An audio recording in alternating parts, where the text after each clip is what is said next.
धर्मांतरण केस में छांगुर पर बड़ा खुलासा। बुलडोजर एक्शन से छांगुर एक्सपोज हो गया। अवैध मदरसों को लेकर के जब एक्शन यूपी में देखने को मिला तो छांगुर इस बात को लेकर बेहद नाराज। अवैध मदरसों से धर्मांतरण गैंग को पनाह देता था छांगुर। इस्लामिक स्कॉलर बताकर मदरसे में अपने गैंग के गुर्गों को रुकवाता था। मदरसों पर एक्शन के बाद अपनी कोठी को उसने बेस बना लिया। घर पर बढ़ी गतिविधियों के बाद रेडार पर छांगुर आया। नेपाल भारत सीमा से सटे हुए तमाम अवैध मदरसों पर यूपी सरकार की बुलडोजर कार्रवाई से छांगुर का पर्दाफाश हुआ। जांच में यह भी पता चला कि छांगुर इन अवैध मदरसों में अपने लोगों को छिपाया करता था। योगी सरकार की अवैध मदरसों पर बुलडोजर एक्शन के बाद छांगुर को धर्मांतरण गैंग के मेंबर को मजबूरी में अपनी कोठी पर रुकवाना पड़ा था। छांगुर अवैध मदरसों को ढाल के तौर पर इस्तेमाल करता था। कोठी पर लगातार बढ़ी गतिविधियों से ही छांगुर पर जांच एजेंसियों के रेडार पर आने की बात सामने आई। और हमारे साथ सहयोगी पीयूष राय जुड़ गए लखनऊ से। पीयूष का रुख करेंगे। पीयूष, छांगुर को लेकर नित नए खुलासे हो रहे हैं। एक तरफ उसके गुर्गों को लेकर अब उत्तर प्रदेश के अलग अलग थानों में जहां शिकायतें मिल रही हैं और एक्शन भी देखने को मिल रहा है, वहीं अब एटीएस के अलावा ईडी के अलावा इनकम टैक्स विभाग की भी एंट्री हो गई है जो छांगुर के बैंक खातों की पड़ताल कर रही है। पहले इस बारे में तमाम इनपुट्स चाहूंगी।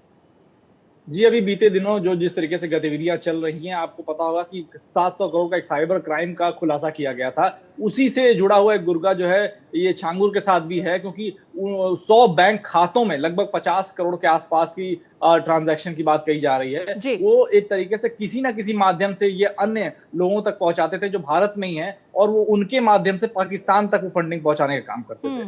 तो किसी तरीके से जो ये कर पा रहा था, ये जो साइबर क्राइम के अंदर ये आ रहा है मामला, ये डिजिटल ट्रांजैक्शन को यूज करके ये पैसे का लेन देन करता था, देश से पैसे बाहर भेजता था और कहीं ना कहीं नेपाल से होते हुए पैसे भारत में भी आते थे। तो इन सब चीजों पे जब गतिविधियां बढ़ती हुई नजर आई तो फिर इसके ऊपर ईडी और आयकर विभाग इन सब की नजर पड़ी और अब जांच जारी। यहाँ पर पीयूष, अगर सवाल किया जाए तो एक और खुलासा हुआ है कि जिन मदरसों पर योगी सरकार की तरफ से एक्शन देखने को मिला, उन मदरसों पर बुलडोजर कार्रवाई से छांगुर बहुत नाराज था, क्योंकि ये मदरसे उसके गुर्गों के लिए हाइड आउट का काम कर रहे थे। अब ऐसे में जब हाइड आउट्स को ढाया जाने लगा तो छांगुर को खलबली होना लाजमी था। तिल मिला रहा था वो इस तरह की कार्रवाई को लेकर के, और लगातार उसकी तरफ से प्रतिक्रियाएं भी मिल रही थी। जानकार ये भी बता रहे हैं। जी देखिए, आप अगर पहले के इतिहास में जाइए तो कश्मीर में भी ये गतिविधियां हुई हैं कि जब भी दो धर्मों के बीच में लड़ाइयां हुई हैं तो मस्जिदों को हथियार रखने के लिए या फिर उन लोगों को छुपाने के लिए इस्तेमाल किया जाता है। उसी तरीके की चीजें भारत में भी ये छांगुर कर रहा था कि किसी तरीके से इन मस्जिदों को, मदरसों को एक तरीके का हाइड आउट ही बना रहा था कि वहां पे वो लोग रहेंगे, ट्रेनिंग लेंगे। तो एक जब कोई बात आएगी तो ये कह सकता है कि वहां पे तो लोग आमतौर पे जो नमाज पढ़ने आते हैं, जो लोग शरण लेने आते हैं, वो रहते हैं, वो कह सकता था। लेकिन जब वो जगह ही ध्वस्त होती जा रही थी तो उसके पास कुछ ठिकाना नहीं बना था जिसको जायज बता के ठहरा सके।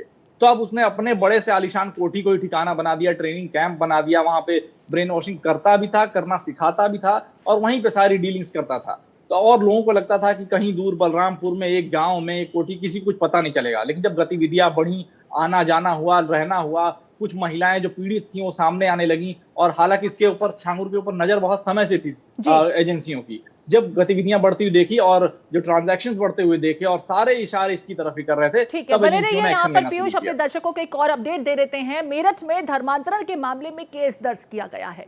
छांगुर के चॉकलेटी बॉय बदर अख्तर पर यह केस दर्ज किया गया है, जो कि सिविल लाइन थाने में दर्ज हुआ है। लव जिहाद में फंसी युवती के भाई की शिकायत पर यह केस दर्ज किया गया है। 2019 से पीड़ित भाई केस को लेकर के लगातार थानों के चक्कर लगा रहा था। कई साल से बदर अख्तर फरार बताया जाता है। इसकी देखिए मासूम शक्ल, और इसी शक्ल का इस्तेमाल करके वो युवतियों को अपने झांसे में लेता था, धर्मांतरण करा रहा था। एक लड़की का भाई लगातार 2019 से इस मामले को परस्यू करने के लिए थानों के चक्कर लगा रहा है। अब इस संदर्भ में केस दर्ज किया गया है। सिविल लाइंस पर एक व्यक्ति द्वारा तहरीर दी गई कि उनकी बहन से वर्ष 2019 से कोई संपर्क नहीं है। इन्होंने बदर नामक व्यक्ति पर इनकी बहन से नोएडा से शादी कर धर्मांतरण कर गायब करने का आरोप लगाया है। उक्त प्रकरण में पुलिस द्वारा एफआईआर दर्ज कर जांच शुरू कर दी गई है। पुलिस की एक टीम को नोएडा डिस्ट्रिक्ट में घटना की जांच हेतु एवं दोनों को रिकवर करने एवं आवश्यक कार्रवाई हेतु निर्देशित किया गया है। इधर यूपी के सिद्धार्थनगर में धर्मांतरण को लेकर बड़ा खुलासा हुआ। पुलिस ने आरोपी शब्बीर अहमद को गिरफ्तार किया है। शिकायतकर्ता ने सीएम योगी से भी इसकी शिकायत की थी। शिकायतकर्ता ने छांगुर से कनेक्शन होने का आरोप लगाया है। तो देखिए, शब्बीर अहमद धर्मांतरण के ही एक अन्य मामले में गिरफ्तार किया गया है। इसको लेकर के शिकायतकर्ता ने छांगुर कनेक्शन की भी बात कही है। सिद्धार्थनगर में धर्मांतरण के मामले में शब्बीर अहमद की गिरफ्तारी। शिकायतकर्ता ने सीएम योगी से पहले शिकायत की। पुलिस थानों में इसको लेकर के शिकायत दर्ज कराई और छांगुर से कनेक्शन की आशंका भी जाहिर की है। क्या किए कि वहाँ 2-4 लोग और थे, अब वो कहने लगे कि इस्लाम कबूल कर लीजिए, दबाव बनाने लगे। तो हमने उनको जो है फिर कहा कि नहीं, हम ऐसा नहीं करेंगे। तो खाड़ी देश में किसी से हमसे बात करवाए तो वो व्यक्ति बोला जो है कि आपको 20 लाख रुपया मिलेगा और आप इस्लाम कबूल कर लीजिए। तो हम उसके बाद लोग जोर ज़बरदस्ती दबाव बनाने लगे। मैं किसी तरह से वहाँ से बच कर निकला। अब इसके बाद हमको बराबर इनके मौलवी शब्बीर अहमद अल फारूक इंटर कॉलेज इटवा के प्रबंधक जो हैं, इटवा में ही रहते हैं, उनके गुर्गों के द्वारा बार बार धमकियाँ मिल रही थी कि जो है कहीं आप ये सब बात कहेंगे तो आपको जान से मार दिया जाएगा। और मेरे साथ लगातार पीयूष बने हुए हैं। पीयूष, छांगुर का मामला अब सिर्फ बलरामपुर या नेपाल बॉर्डर के कुछ गांवों तक सीमित नहीं रह गया है। उत्तर प्रदेश के कई अलग अलग जिलों से भी छांगुर कनेक्शन को लेकर के बातें सामने आ रही हैं। और आज से नहीं, 2019 में एक शख्स अपनी बहन को लेकर के शिकायत दर्ज कराता है, तो वहीं देखिए सिद्धार्थनगर में भी ऐसी ही शिकायत सामने आई है। ये सब मामले पहले भी हुआ करते थे। बहुत समय से धर्मांतरण चल रहा था, क्रिश्चियन धर्मांतरण हो चाहे इस्लामिक धर्मांतरण हो, ये लगातार हो रहा है और पूरे देश में हो रहा है। अब बात ये आ गई, जब सरकारें मुस्तैद हो जाती हैं, एक्शन होने लग जाते हैं, कानून बनने लग जाते हैं और मीडिया में जब चीजें आने लगती हैं तो ये लोग तिल मिला जाते हैं। अब नए नए तरीके निकालते हैं, भागते हैं, दौड़ते हैं, छुपते हैं।